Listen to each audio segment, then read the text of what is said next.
ஆண்களுக்கும் postmortem depression வருமா? வாங்க பார்க்கலாம். யூஸ்வலி டெலிவரி ஆனதுக்கு அப்புறம் பெண்களை பத்தி மட்டும்தான் எல்லாருமே பேசுறோம். எல்லாரோட ஃபோக்கஸுமே அந்த அந்த தாய், அந்த பெண் மட்டும்தான் இருக்கு. பட் பெண்ணுக்கு என்னென்ன மாற்றங்கள் உடல் அளவுல இல்லை, மனதளவுலையும் இமோஷனலாவும் அந்த ஆணுக்கும் ஏற்படும். ஏன்னு கேட்டா அவங்களுக்கும் அந்த ஹார்மோனல் ஷிஃப்ட் ஏற்படும். டெஸ்டோஸ்டிரான் குறைஞ்சு எஸ்ட்ரோஜன் அதிகமாகும். அந்த டைம்ல அவங்களுக்கும் போஸ்ட்மார்ட்டம் ப்ளூஸ் வருவது ரொம்ப காமனான விஷயம். அப்போ அவங்க அதை எப்படி ஃபீல் பண்ணுவாங்க அப்படின்னு பார்த்தீங்கன்னா, ரொம்ப லோ செல்ஃப் எஸ்டீம் இருக்கும். நம்ம ஃபிட்டான ஃபாதரா, நம்மளால இந்த பேரண்ட்ஹுட்டை கொண்டு போக முடியுமா அப்படின்னு ஒரு கவலை இருக்கும். அவங்களோட பார்ட்னரோட அவங்களுக்கு இருக்கிற ஃபிசிக்கல் அண்ட் எமோஷனல் பாண்டிங் குறைஞ்ச மாதிரி ஃபீல் பண்ணுவாங்க, ஒர்த்லெஸ்ஸாக ஃபீல் பண்ணுவாங்க.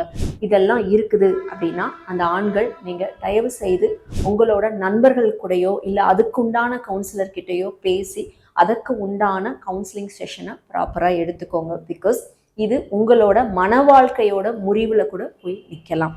இது போன்ற இன்ட்ரெஸ்டிங் ஃபேக்ட்ஸ் பற்றி தெரிஞ்சுக்கிறதுக்கு நம்ம பேஜை ஃபாலோ பண்ணுங்கள். நான் டாக்டர் அகிலா திரு,